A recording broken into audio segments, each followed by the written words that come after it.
So now we will explore how this whole situation of the migraine is affecting you. And we will do this in different layers.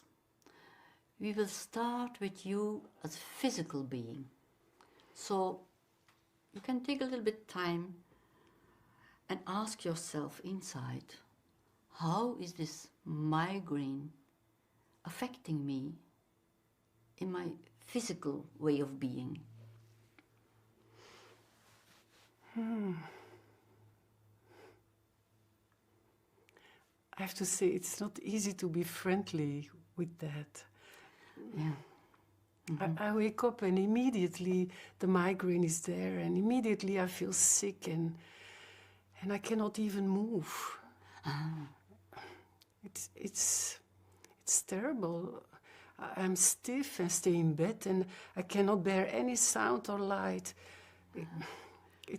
I cannot do all the things that I would like to do. Yeah. It's like being in prison, really. Okay. Yeah, I feel frozen, immobilized. The only thing I can do is lie in the darkness and wait for the medication to work, and maybe it gets better. Okay. And there are so many days like that in my life. So that's a real terrible situation. Being imprisoned, not able to move. So lying in the darkness and just waiting until the sickness is over. Yes. Yeah. Yes. So. And you said it's difficult to stay in a friendly way with your body in this suffering. May I invite you just to try? How does it affect you when you can just be with yourself, with all this suffering, like you are sometimes with your grandchild? So if you imagine having this attitude you have towards your grandchild when it is suffering, when you apply that attitude to yourself, how does that affect you? Oh, my grandchild, that's easy to feel tenderness and be very tender with her, but doing that for myself? Yes, I do understand that's more difficult. Yeah, yes. But some time to try it and just experience whether there is some change when you try to be friendly with your physical being and the way you have to suffer. You know, I often try to have some rational thoughts as, okay, my body needs a pose and things like that, but it's hard. I really, it moves me when I hear you say it is true, it is awful in this prison. Acknowledging instead of ignoring, that makes so much difference. That was never done in my family. Okay, you are not used to acknowledge your suffering. Okay, and in your family, that was very unusual. Yes. To acknowledge your suffering. Yes. So there you learn to ignore your suffering. Yeah. Okay. Yes. Yes. So, with this issue of your family, we arrived at the social dimension. So, maybe you can say a little bit more about your experiences in your family. And how was that related to your migraine in some way? You know, in my family, when I think about it, across the generations, everyone either had or now has migraine. And the only way we learned to cope with it was ignore it. And go to school, university, work, but first and foremost, not talk about it. Okay. No one ever knew. We were always hiding the pain. Okay, so you learned not to talk about it. Yeah. And always hide whatever was there. Yes. Yeah. So this must be unusual for you now then to talk with me about your pain. Yes, it is. It is. When I'm talking about it, as I do now, there are always these old voices in my head telling me, but don't make it bigger than it is. All people have something that they suffer from. Yes. Of course, that's true. All people have something they suffer from. But that doesn't mean that it's not all right to talk about it. For me, talking about your suffering is more like a way of being friendly towards yourself, and recognizing your suffering can be a way to improve your well-being. So I just wonder how it is for you now that you can feel it's okay to recognize it. Yeah, it's sad. Sad. Yes. Okay. Yeah. It's sad, and I'm really not used to talk about these things, and and I also feel shame. Okay. So with these feelings of sadness, shame, we arrive in the personal dimensions. So I was wondering, your personal feelings around this whole situation of the migraine. You mentioned already your sadness, your shame. Are there more of your personal feelings that are connected to this situation of the migraine?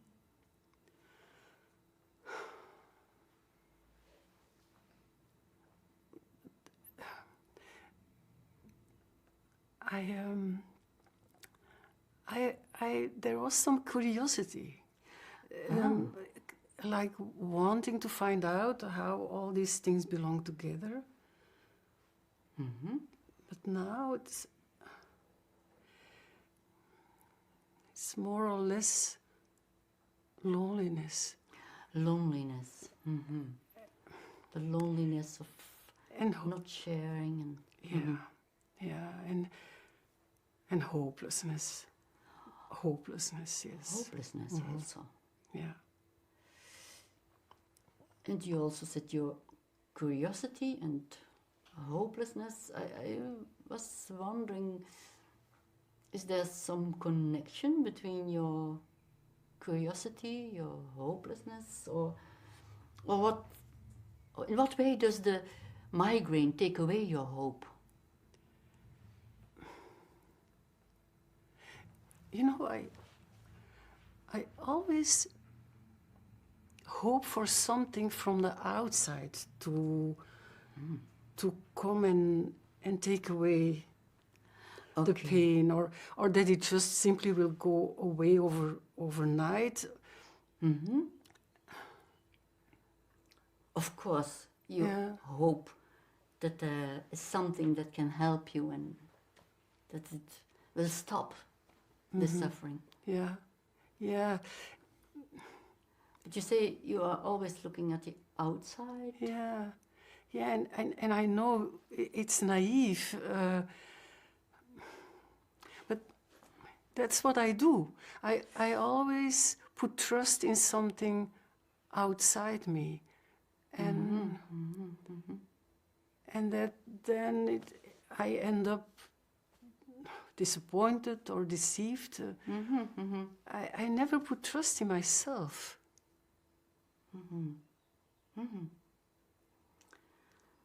So you discover how you trust the outside and are hoping for medication or other solutions, but trusting in yourself, that's difficult.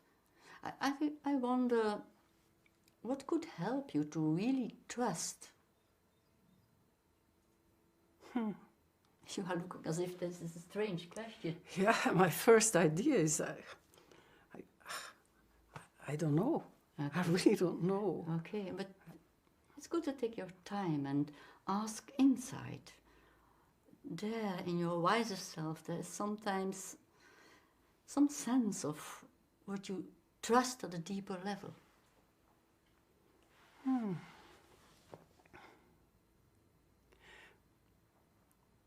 Then I think of nature.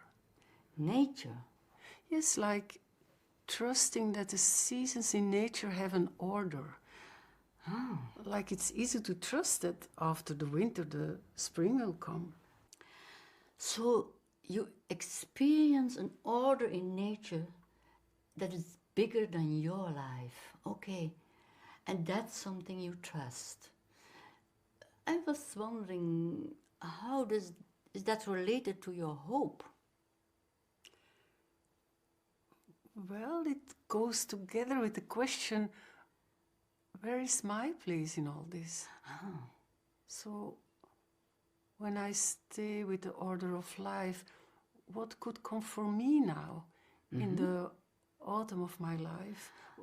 Oh, that's a nice question. What could come for you now in the autumn of your life? Yeah. Yeah. As if that opens up some new perspective, or Yes, it's like a relief.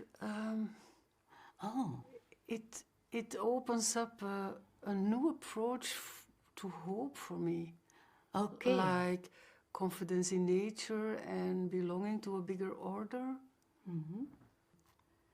So if you take now a little bit more time to feel, how does that affect you when you just think of this order in nature and an order that's bigger than you, but at the same time you seem to be part of that order in nature. So how does that affect you? It fills me up with peace. Peace. You can feel peace in that. Yes. Yes.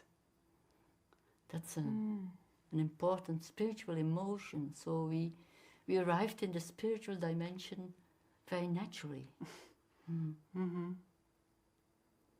Yes. Thank you for sharing and for opening up yourself to this Yeah. new experience and Yes. giving yourself this new perspective that is very different from where you started by being imprisoned. Yes. It was. It is. It is. And thank you for this meeting. It really was meaningful and important to me to let a little bit of my feelings, allow it to be seen and to be witnessed. I see. Yes. I see. Thank you. Because that was very different from what you have always experienced in the past. Yes, indeed, it is. Thank you very much. You're welcome.